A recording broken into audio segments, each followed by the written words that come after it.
石棺上有宝兵，什么？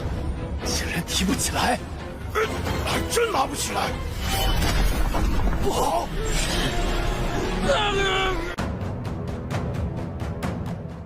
Kembali lagi, seperti biasa Mimin selalu mendoakan kalian semoga selalu dalam keadaan sehat dan dalam kondisi terbaik. Di video kali ini Mimin akan menceritakan sebuah donghua series dari Wuxen Jujai. Dan bagi kalian yang mungkin baru gabung ya, Mimin saranin untuk nonton bagian sebelumnya dulu. Linknya ada di deskripsi. Tak berlama-lama, langsung aja kita masuk ke isi ceritanya.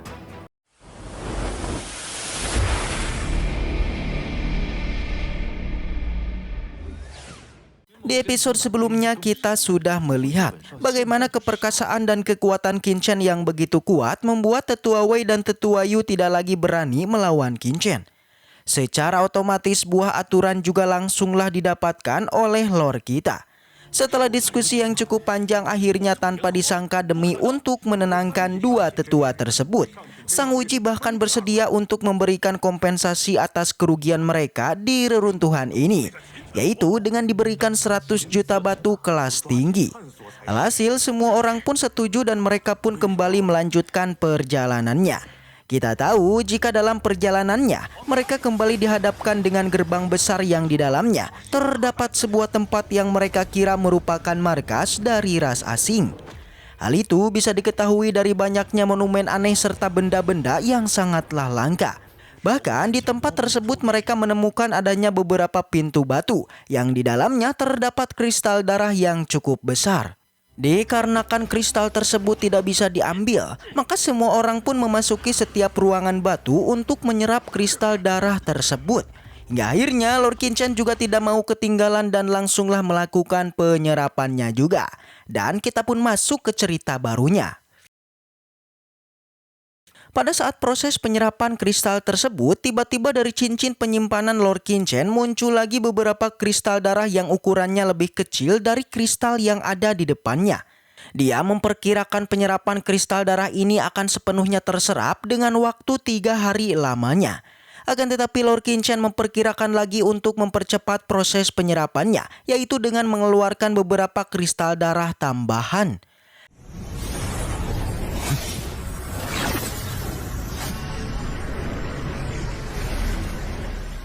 Kemudian di ruangan batu yang lain, diperlihatkan tetua duo juga tengah melakukan penyerapan. Tapi kecepatannya dalam proses tersebut terbilang lebih cepat dibandingkan dengan penyerapan Lord Qin. Dalam proses penyerapannya, dia sempat menemukan sebuah tempat yang aneh, akan tetapi dia mengabaikannya dan kembali fokus untuk menyerapnya. Dan singkat cerita 2 hari pun berlalu, tetua duo telah menyerap sepenuhnya semua energi dalam kristal darah tersebut.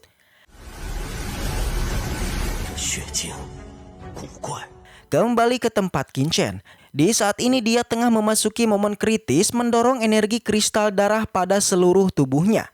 Dan tentu saja hanya dengan 3 hari setelahnya, Lord Qin juga berhasil menyerap semua energinya, yang hal itu ditandai dengan batu kristal yang berubah menjadi debu. Jelas pada saat ini tubuh Lord Qin mengalami semacam goncangan akibat menerima semua energi kristal darah.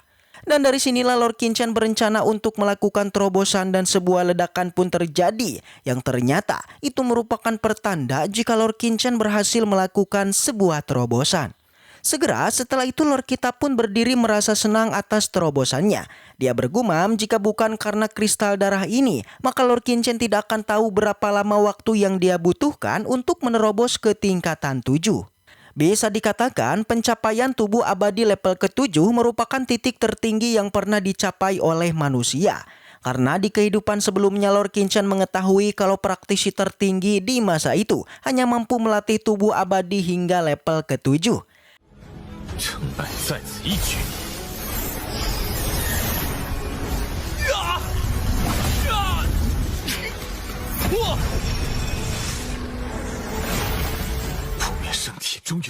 Dan langsung aja Lord kita pun keluar dari ruangan batu dan dia pun melihat semua orang juga telah selesai untuk melakukan penyerapannya.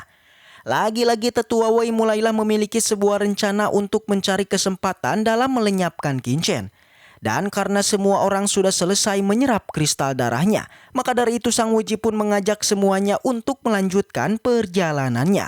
Tapi sebelum berangkat, tiba-tiba dari belakang Tetua Duo mendekat ke arah Qin Chen sembari membisiki sebuah informasi tentang penemuannya. Dari sini kita belum diberitahu penemuan apa yang diketahui oleh Tetua Duo.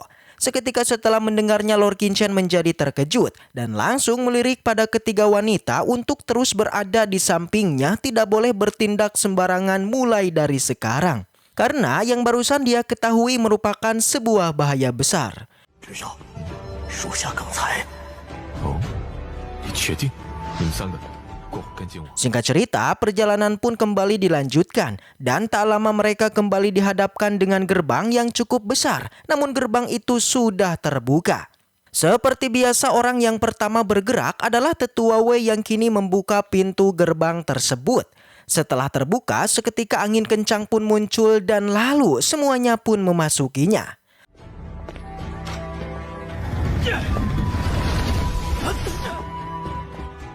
Sama halnya dengan tempat-tempat sebelumnya, di dalam sini juga terdapat monumen yang aneh serta dipenuhi dengan pahatan batu yang cukup banyak.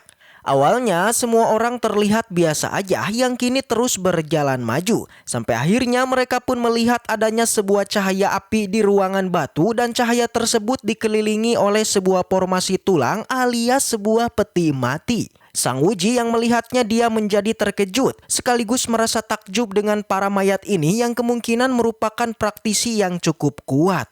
Di sampingnya Tetua Wei juga tidak kalah terkejut karena selain peti mati dari praktisi kuat yang ada di sana, ia juga melihat adanya sebuah harta yang berupa bilah pedang melayang tepat di dekat peti tersebut.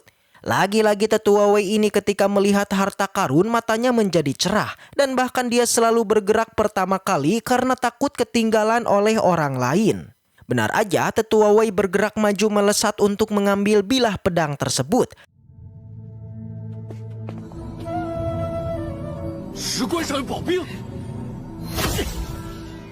Dari bawah seperti biasa Sang Wuji mencoba menghentikannya, meminta Tetua Wei agar tidak bertindak gegabah.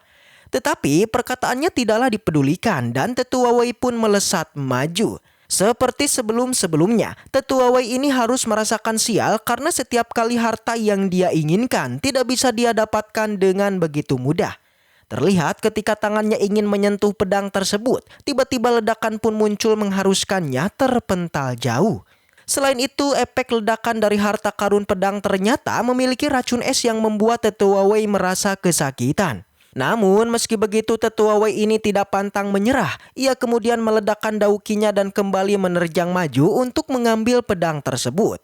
Alhasil percobaan keduanya berhasil menyentuh pedangnya. Namun kali ini pedang tersebut sama sekali tidak bisa digerakkan. Dari arah bawah semua orang pun menjadi antusias ingin juga mengambil bilah pedang itu. Karena mereka melihat Tetua Wei berhasil menyentuhnya. Sang Wuji langsunglah mengajak semuanya untuk bergerak mengambil setiap harta pedang di sana.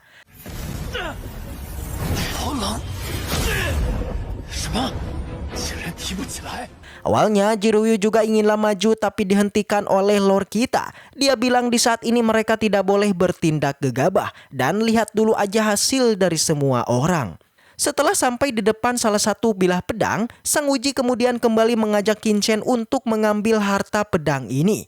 Tentu aja karena Lord Qin Chen sudah menyadari keanehan dari Sang Wuji, maka dari itu ia pun tetap menolak dan ingin melihatnya saja.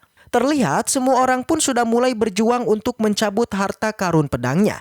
Tetua Yu mengerahkan semua kekuatannya untuk mencabutnya sampai akhirnya sebuah retakan pun muncul dari peti mati di depannya. Seketika peti itu hancur dan muncullah sesosok bayangan aneh yang mulai memadatkan tubuhnya menjadi sosok yang menyeramkan. Pada saat yang sama pula, semua orang menjadi ketakutan karena mereka tidak bisa melepaskan tangan dari pedang yang mereka pegang. Salah satu dari monster aneh itu melakukan serangan pada Tetua Wei dan berhasil dia hadapi. Namun serangannya tidak sampai situ. Terlihat makhluk hitam itu pun menembakkan cahaya hitam pada tubuh Tetua Wei dan menyerapnya.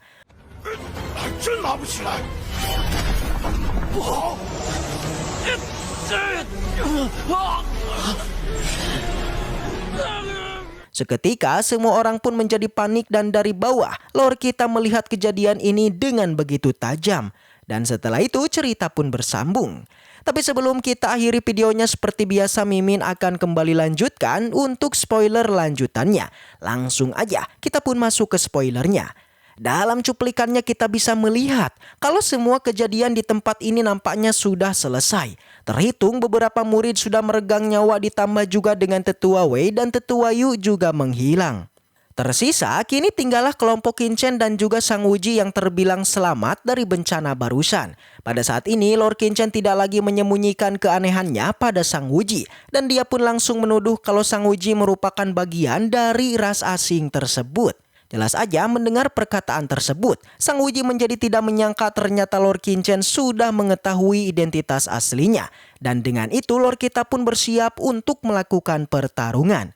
Baiklah, mungkin segitu aja untuk pembahasan kali ini. Semoga kita selalu diberikan kesehatan untuk mengawal Donghua ini. Dan sampai jumpa di video selanjutnya.